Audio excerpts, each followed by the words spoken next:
Welcome to Behind the Scenes. You wanted, according to the poll, to see how the material on Mentalt Stark is being done. So, let's begin. When I started making material for Mentalt Stark, I didn't have that much equipment. I had knowledge about how to use computers, and I also had knowledge on how to upload it and also to edit. But I started with what I had at hand, and that was my phone. And remember, you don't have to have a expensive camera. You can have a good phone with a full HD resolution. It's enough with 1080p to get a good image quality on YouTube. This is what I started with. Of course, this phone can handle 4K, so it is quite good quality out of this camera. But one thing that I would not be cheap about, it's making sure that the sound quality is good, because you can get by worse picture quality as long as you have quality sound. So one thing that I really recommend that you invest in is a good microphone. This microphone you can connect to via USB-C, and you can use it in a kind of selfie way, or you can turn it around as you want to use it, so you can record better sound quality. So this is one thing that I really would recommend. And I also have a kind of selfie stick or a selfie handle, so I can go around and film both ordinary filming and to film in vlog style. So this is what I started with. So the most important thing that you can do is to have something decent to record on, but to improve the quality and the cozy feeling of the recording and the atmosphere in this studio, then you will have to begin to think about how you are working with lighting. You will have to think about how you're working with lighting, because that can affect the picture quality. That can affect your picture quality so much. You can see here I have a cozy LED here that I can turn into different colors. You see I have a different color over there and a different color here, and this sets the ambience in the studio. And I also have, you can see in this video here, I have a great LED or a great LED light that assures me being well lit, that will raise the picture quality. Begin with your phone, as I did, but very soon invest in good lighting, because that makes so big difference in the quality of the picture. For me at Mentalt Stark, it was very important to get the right kind of video that could set the mood for the mental training programs. Because if you're going to work with video and images in order to help you calm your inner pictures, then you will have to have good pictures on the screen.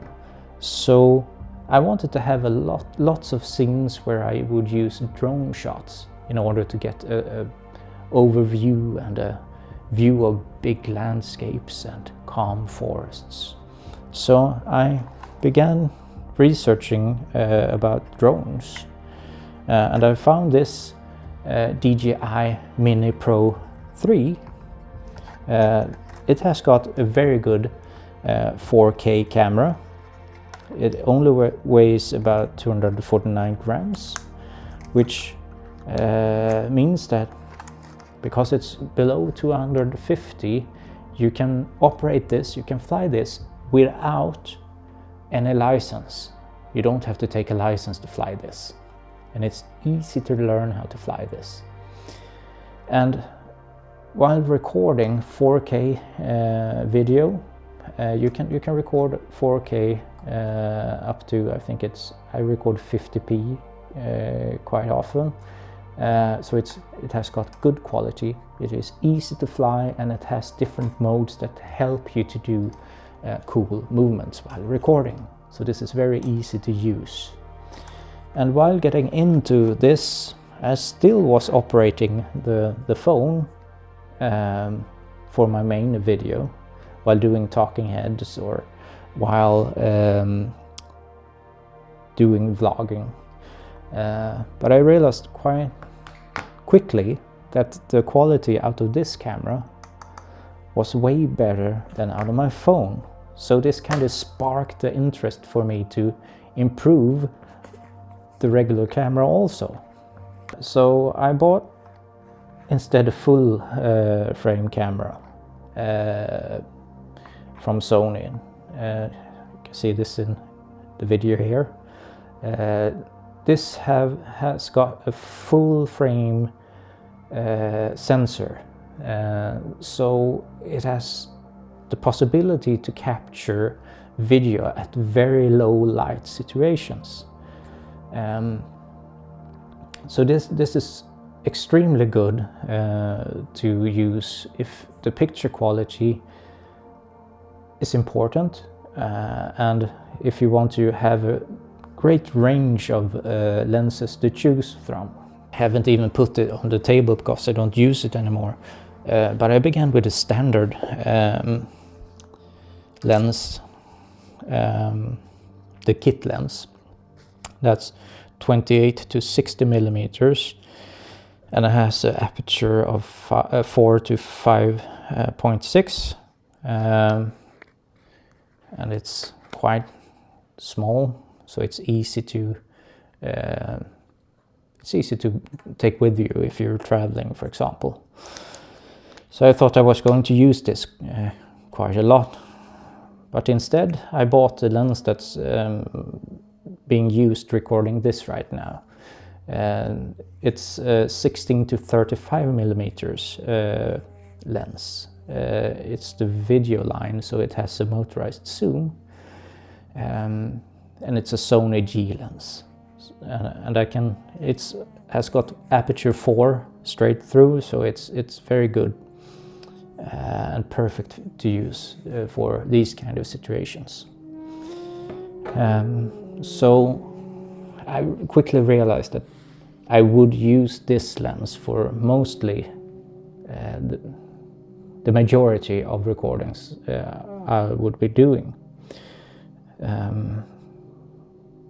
So while vlogging, this is perfect to use because it's a wide angle lens, and I can use it while walking around also because it's possible to stabilize the video quite easily with this lens, and you can use it for portraits also if you go to 35 millimeters, so it's a good lens. But if you want to be able to get some more reach, which I felt probably was going to be needed in a lots of situations, especially if I'm recording with other people and perhaps need a bit more reach, then I bought this Sigma lens. It's the 24 to 70 Sigma lens. It's a 2.8 aperture, so this gives me a bit more reach. So it's a zoom lens.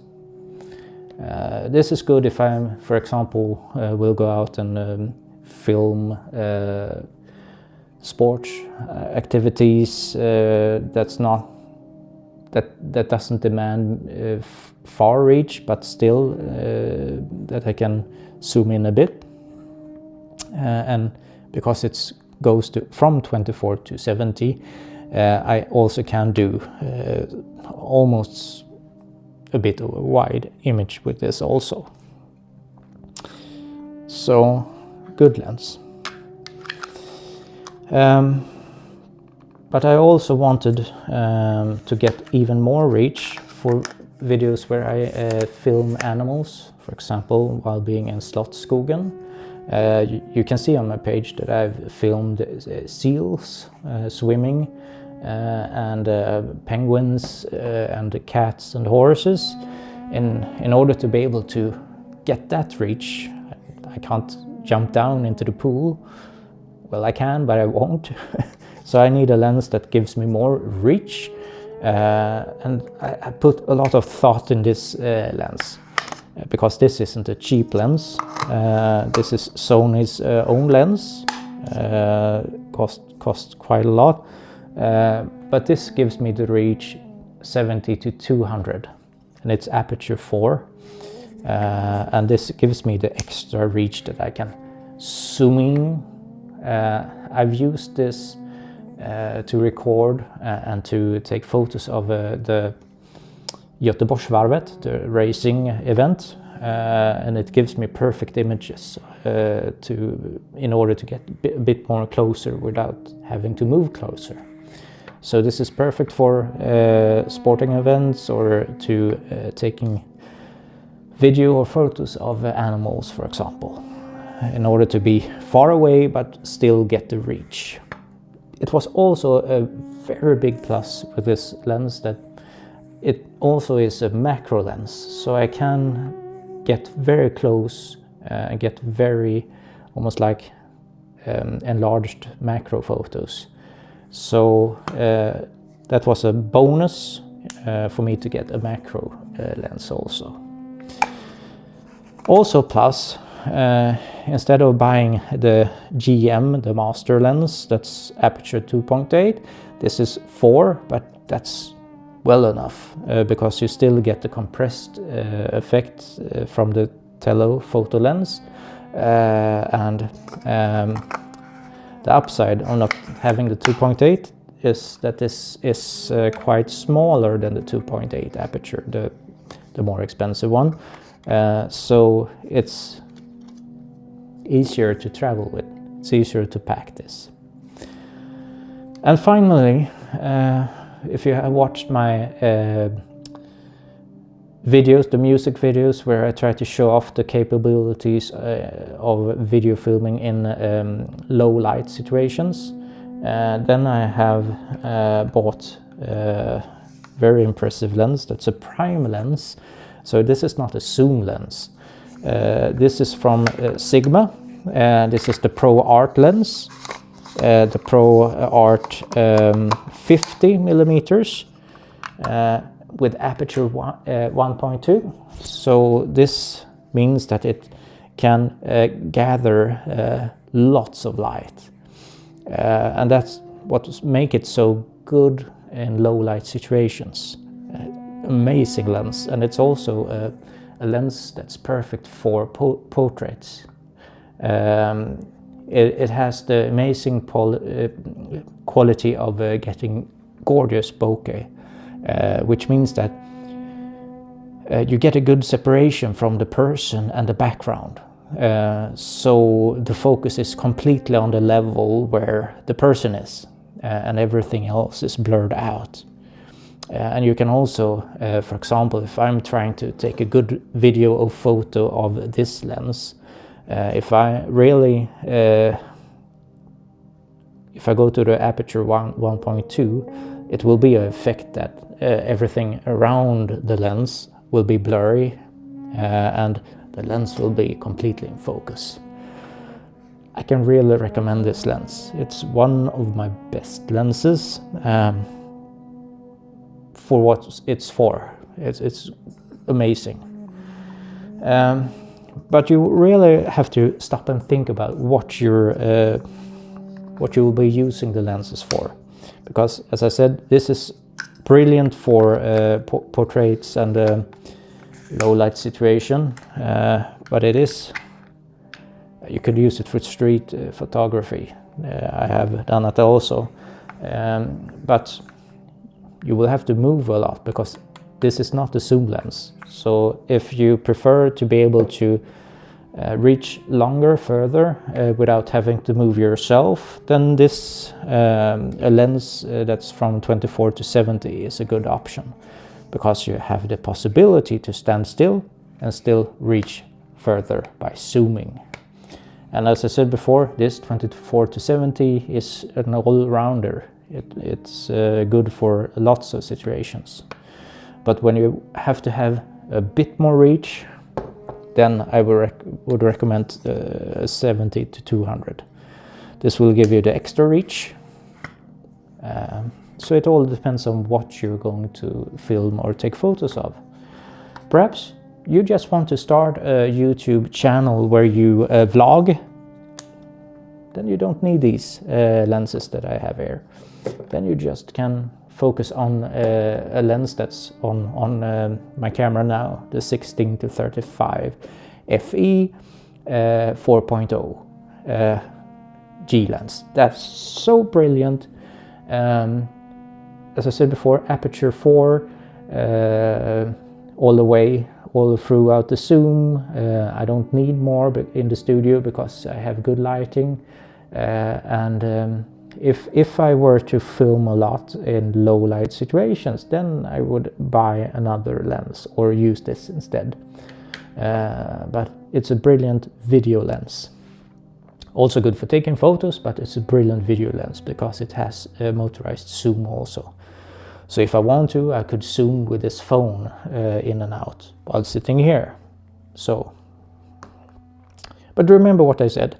You can start with your phone, but I would recommend you to buy a better microphone straight away in order to get better sound. And if you want to step up from that, then you can look on buying lighting first before thinking about camera, because lighting is, I notice, is way more important than the camera. But when you have done that and want to take the next step, then you can look at a new camera also. But maybe you don't have to step up at the level that I've stepped up to. There's lots of good APS-C cameras from Sony, for example, that's way cheaper than my camera. So do your research there. But I love the Sony CVE-1 that I'm using. It's a full-frame camera. It's brilliant. But if you want an APS-C, I don't know what's the... If you want a version that's APS-C, then you have the EV10 Mark II. That's also brilliant, but it's an APS-C sensor. It's cheaper than this, but a step up from the... quite big step up from the phone. Okay, that's the camera equipment, the drones. You can also look at the camera tripod, where you can see it's important to buy a good tripod in order to have the possibility to have the camera secure and enable to get the right angles.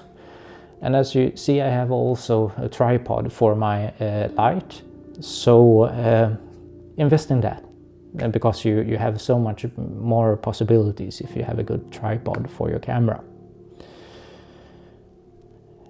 And of course, I haven't talked about the microphones I'm using, because I have different alternatives for my microphones depending on what I'm going to do. If I'm going to record something in the surroundings where the ambient sound is important, I'm using this microphone from Sony. A microphone that has got a digital interface that's connected to the hot shoe on the camera, so no other batteries or wires are needed. It's a good microphone. It's perfect for picking up the ambient sounds. You can also set the patterns in which this way the sound is being captured.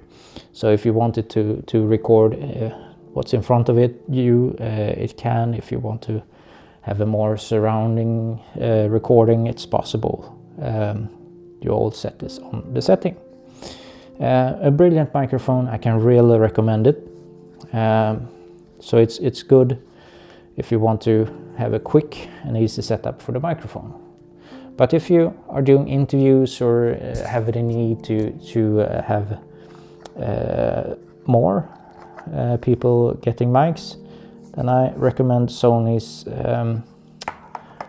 See, I have a microphone here, the wireless mics. It's kind of like DJI's and Rode's microphones, but this is the same way as the other microphone, that the transmitter is also hot shoe connection, so you just slide it on the camera. No other connections are needed, no wires, and it transmits it to this receiver wirelessly. It's a very good sound quality, and as you see, it's two receivers, so I can mic up two persons and do an interview, for example. So this is most primarily used when I'm doing like this talking video and my camera is a bit further away. Then this microphone works better, but if I'm close to the persons, then the other microphone is better. It's perfect to have the choice in order how you want to pick up the sound. And this case also loads or charges, I meant, both the receivers and the transmitter. So very handy to have. Perfect. That was the microphones.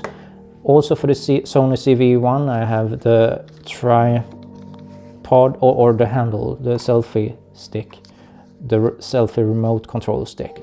This is also good if you want to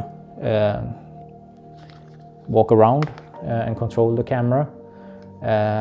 Doing some vlogging works perfect, but it also works as a stand if I want to put it somewhere and record something. Also brilliant accessory. I've used it quite a lot. You can also use it for the LED lights. You can screw it on. Works very good, very good. I think that's about the camera equipment I use. Of course, I have lots of filters also. I recommend you to get good ND filters. If you're in a very bright surrounding, then it's good to have filters to kind of like shades for the sun. I have a variable ND filter, so I can adjust just the amount of shading that's needed in order to get the perfect blur motion in my video. Or if I want to do longer exposures while taking photos, then you should get good ND filters. I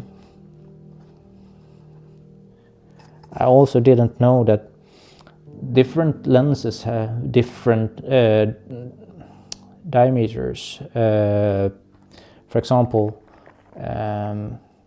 this one has 82, while these two have 72.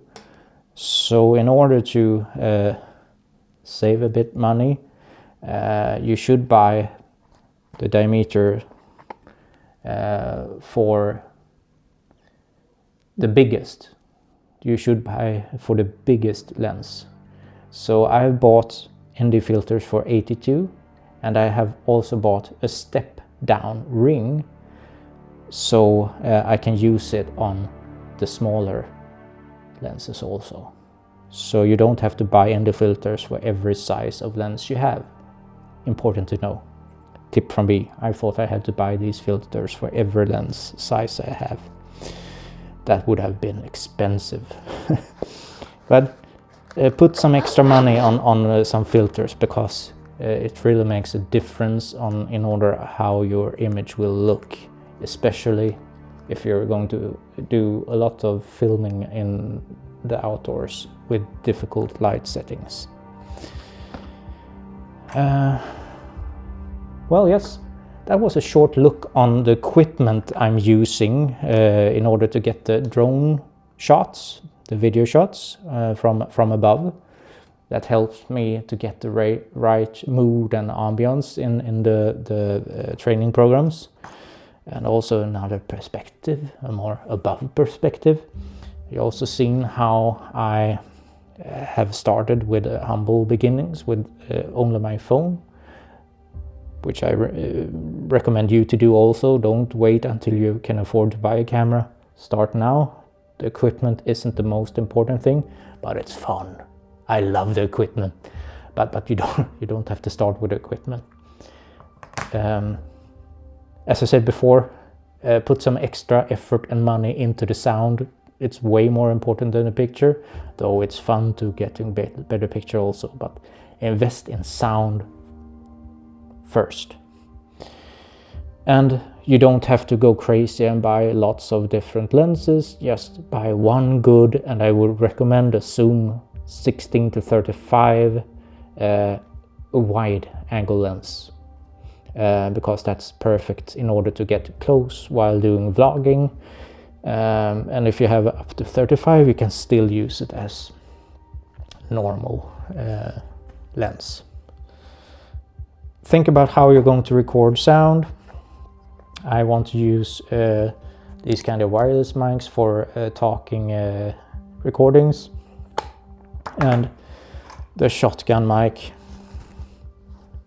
in order to pick up more sound. Maybe it's lots of persons that I'm following, or the ambient sound, the surrounding sounds are important, then I'm going to use this. For example, if I'm at a concert, I will use this. I won't use those. Yeah, I think that's about what's needed about the recording equipment. I can do a quick like this again. Really buy some easy LED lights. You can do so much with easy LED lights and a good main light. The lighting is important. Invest in the lighting. Okay, I think that'll do. In the next video, I'll show you a bit more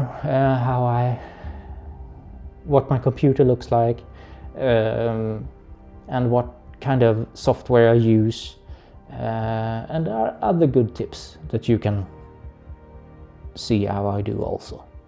Thank you for watching this. Please comment if you have any questions or thoughts, and until the next video, take care and bye bye.